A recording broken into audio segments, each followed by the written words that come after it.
السلام علیکم ورحمۃ اللہ وبرکاتہ۔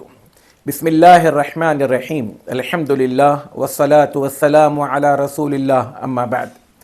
محترم ناظرین، اللہ کے رسول صلی اللہ علیہ وسلم فرماتے ہیں، مثل الذی یذکر ربہ والذی لا یذکر ربہ مثل الحی والمیت۔ صحیح بخاری کی یہ روایت ہے۔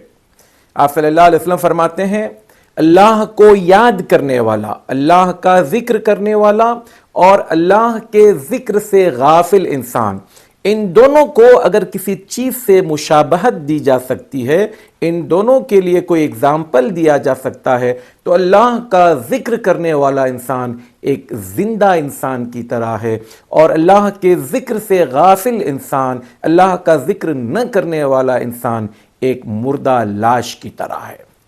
ذرا غور کر دیکھیں، اللہ کے رسول صلی اللہ علیہ وسلم کتنی بڑی بات کر رہے ہیں۔ زندہ ذکر کرنے والا مطلب جسمانی طور پر تو وہ ہمیں زندہ نظر آ رہا ہے، لیکن حقیقت میں اس کا دل زندہ نہیں ہے، اس کی روح زندہ نہیں ہے۔ اس کا دل اور اس کی روح دونوں تاریکی میں ہیں، اندھیروں میں بھٹک رہے ہیں۔ دل اور روح دونوں بے چینی اور بے قراری کا شکار ہیں، اور کیوں نہ ہو، اللہ نے اس کی دھمکی قرآن مجید میں دی تھی۔ فرمایا وَمَنْ أَعْرَضَ عَنْ ذِكْرِي فَإِنَّ لَهُ مَعِيشَةً ضَنْكًا وَنَحْشُرُهُ يَوْمَ الْقِيَامَةِ أَعْمَى۔ جو انسان ہمارے ذکر سے اعراض کرے گا، روگردانی کرے گا، منہ موڑ لے گا، ہم اس کی زندگی کو اجیرن بنا دیں گے۔ اجیرن بنا دیں گے مطلب اندر سے گھٹن ہوگی۔ بھلے مانا کہ وہ بڑے ایئر کنڈیشن بنگلوں میں رہتا ہو، لیگزری گاڑیوں میں گھوم رہا ہو، ٹپ ٹاپ اچھے برانڈڈ کپڑے پہنتا ہو، اور سب کچھ وہ بڑے اونچی اور معیاری، جس کو آج کی دنیا برانڈڈ کہتی ہے، ان ساری چیزوں کا استعمال کرتا ہو، لیکن اس کے باوجود سکون نام کی اس کے پاس چیز نہیں ہوگی، بے چینی اور بے قراری ہوگی، کیونکہ وہ اللہ کے ذکر سے غافل ہے۔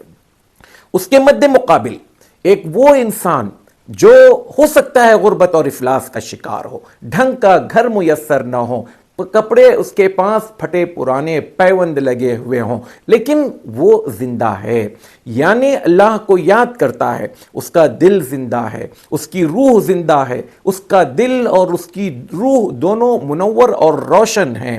دل اور روح دونوں اطمینان اور چین کی، سکون کی زندگی گزارتے ہیں، کیونکہ اللہ تبارک و تعالیٰ نے فرمایا الا بذکر اللہ تطمئن القلوب۔ لوگو، تمہارے دلوں کا سکون، چین، قرار اللہ کے ذکر میں ہے۔ میں اور آپ نہ جانے اس سکون کو دنیا کی دولت میں تلاش کر رہے ہیں، عیش و عشرت کے سامان میں تلاش کر رہے ہیں، ترقی یافتہ دنیا کی ٹیکنالوجی میں تلاش کر رہے ہیں، لوگوں سے ملنے جلنے میں ہم سکون تلاش کر رہے ہیں، لوگوں کی جھوٹی تعریفوں میں اپنا سکون تلاش کر رہے ہیں، دوست و احباب کے ساتھ وقت گزارنے میں ہم سکون تلاش کر رہے ہیں، لیکن حقیقت یہ ہے کہ اللہ تبارک و تعالیٰ نے دو چھوٹی چھوٹی آیتوں میں انسان کو بہت واضح طور پر بتا دیا کہ تیرا سکون کہاں مضمر ہے۔ اللہ تبارک و تعالیٰ نے جس قرآن کو میرے اور آپ کے لیے سکون قرار دیا، جب تک ہم اس دنیا میں نہیں آئیں گے، ظاہر سی بات ہے وہ سکون ہمیں میسر نہیں ہوگا۔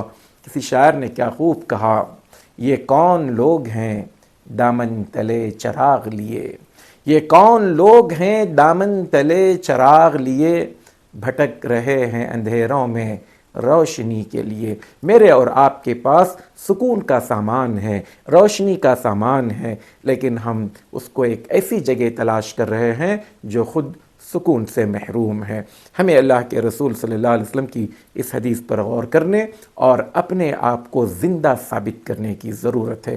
اللہ ہم سب کو اس کی توفیق عطا فرمائے، آمین۔